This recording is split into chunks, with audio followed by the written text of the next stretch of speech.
Bienvenidos a Bourbon de los Míos, donde cada botella tiene una historia. Aquí nos encontramos desde el Palomar de Wisco con mi esposa Mar. y yo, Elvin, dos entusiastas del bourbon. ¿Qué nos trae aquí hoy a ustedes? La razón de que hemos visto muchos bourbon podcasts dirigidos a la población de habla inglés, pero muy pocos dirigidos a la población de habla hispana. Así que nosotros nos hemos dado a la tarea de compartir con ustedes lo poquito que sabemos en relación a los bourbons. Nuestras experiencias probando diferentes bourbon y tratando de conseguir o cazar esas botellas peculiares. Así que en esta serie de podcasts lo que nosotros vamos a hacer es compartir un bourbon distinto en cada capítulo. ¿Qué bourbon vamos a compartir? Bourbon de los míos. Así que yo creo que lo más importante es poder diferenciar entre whisky y bourbon. ¿Qué hace a una bebida ser whisky y qué hace que sea bourbon? Ese es uno de los puntos básicos. Pues el primer punto es que ese bourbon o ese destilado tiene que ser hecho en uno de los estados de Estados Unidos, en uno de los 50 estados de Estados Unidos o en alguno de los territorios de Estados Unidos.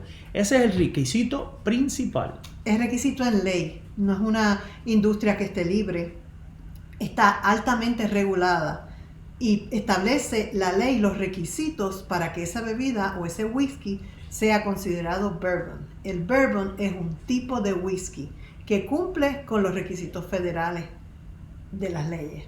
Muy bien, y entonces el segundo punto es que este bourbon tiene que ser, su contenido tiene que ser de 51% o más de maíz. Tenemos que tener en mente que los bourbons son hechos de granos. A diferencia del ron, que el ron es de la caña de azúcar, el bourbon son granos. Y básicamente hay 4 granos. Es el maíz, es el centeno, es el trigo y el malted barley, que siempre se me olvida que es barley en español, cebada y cebada. Entonces, ya el bourbon se le llama bourbon porque tiene 51% o más de maíz. Tercer requisito, que tiene que ser destilado a no más de 160 grados prueba. Que esto es una de las diferencias principales de un whisky, ya sea irlandés o escocés o japonés o canadiense, porque las leyes que regulan esos otros whiskies pues los pueden destilar a unas temperaturas más altas de los 160 grados prueba. Entonces, al tú destilar un líquido a más de 100 grados, más de 160 grados prueba, pierde un poco el sabor. Eso es uno de los factores más llamativos también que tiene el bourbon. Otro punto, que tiene que ser puesto en barricas nuevas de robles carbonizados.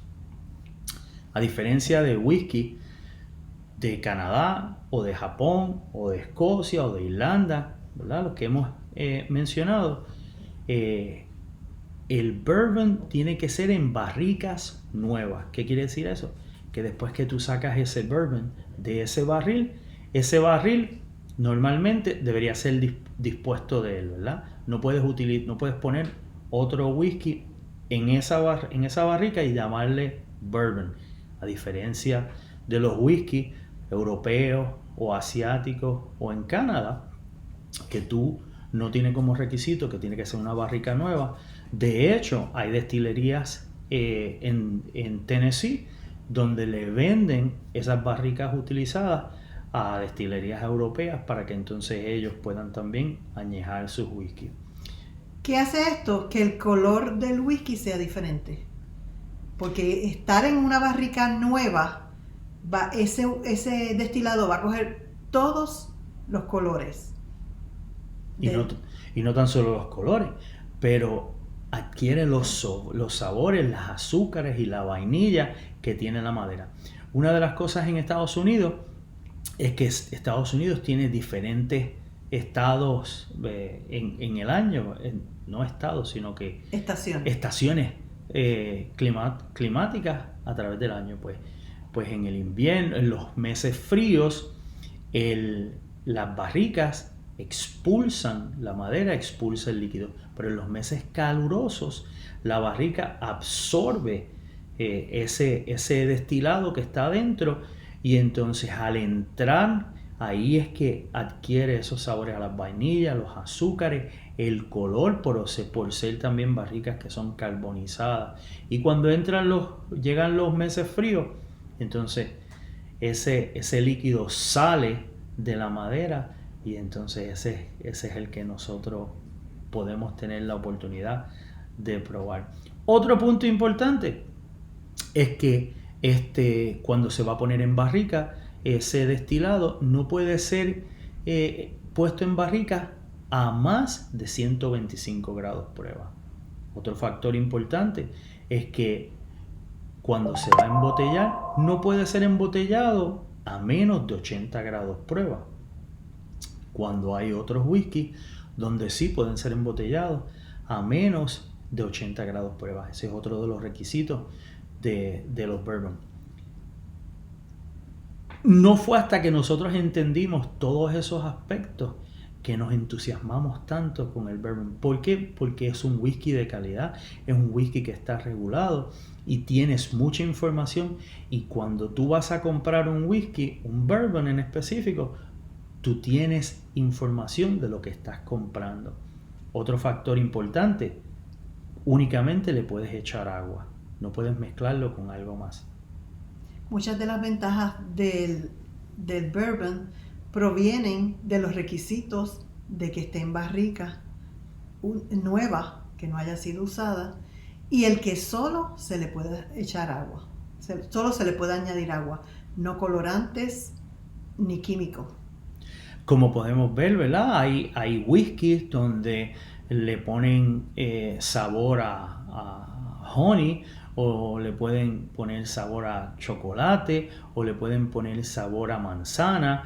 ¿Ves? Entonces, una de las características para que sea bourbon, uno de los requisitos de ley, es que tú no le puedes echar otra cosa que no sea agua.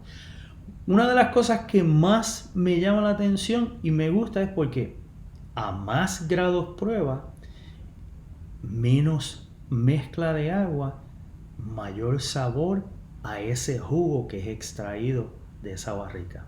Tradicionalmente, el whisky de Canadá se le añade colorante para compensar ese color que le da el estar en barrica nueva. Como ellos utilizan barricas usadas anteriormente, pues tienen que añadirle el colorante. Mari, y la pregunta importante, ¿cómo nosotros llegamos al bourbon? ¿Cómo tú te entusiasmaste con esta industria del bourbon? Yo creo que sí. Y es uno de los requisitos, una de las experiencias que yo tuve es que yo tengo un amigo, cual yo voy a jugar a golf a menudo con él, John Knight, y cada vez que íbamos a jugar, John tenía su botellita pequeña de Buffalo Trace, y el primer bourbon que yo probé fue el Buffalo Trace. Es un bourbon ícono de los Estados Unidos, de Kentucky, uno de los bourbons más viejos que existe. Y entonces, cuando tú ves la etiqueta de Buffalo Trace, lo primero que te das cuenta es que es un bourbon que está embotellado a 90 grados prueba.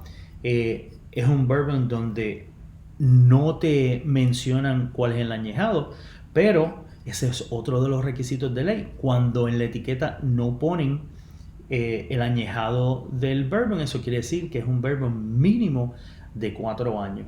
Y el entusiasta del bourbon indica o entiende que 4 años es el requisito mínimo para que ese bourbon esté madurado lo suficiente como para poder extraer esos sabores a vainilla y azúcares que se extraen de la madera, y otros sabores más peculiares. Esta botella, por ejemplo, es una botella que es un Store Pick. Wow.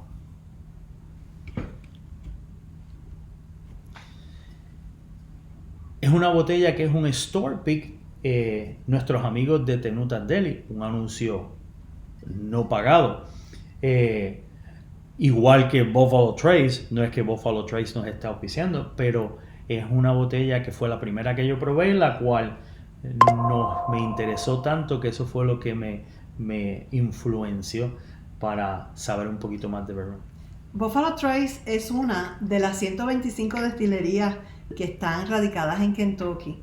Quizás eso ayuda al mito de que el bourbon tiene que ser de Kentucky. No, el bourbon puede hacerse en cualquiera de los 50 estados, DC y territorio de los Estados Unidos.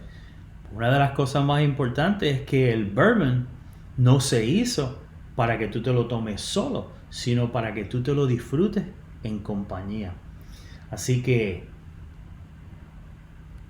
un olor exquisito, esos azúcares y esas vainillas a los cuales estamos hablando. Excelente. Como ese primer día que probé el Buffalo Trace por primera vez. Así que muchas gracias por habernos acompañado hoy. Acuérdense, el bourbon no solo se toma, se aprecia. Al final del día, el bourbon sabe mejor si es de los míos. Muchas gracias.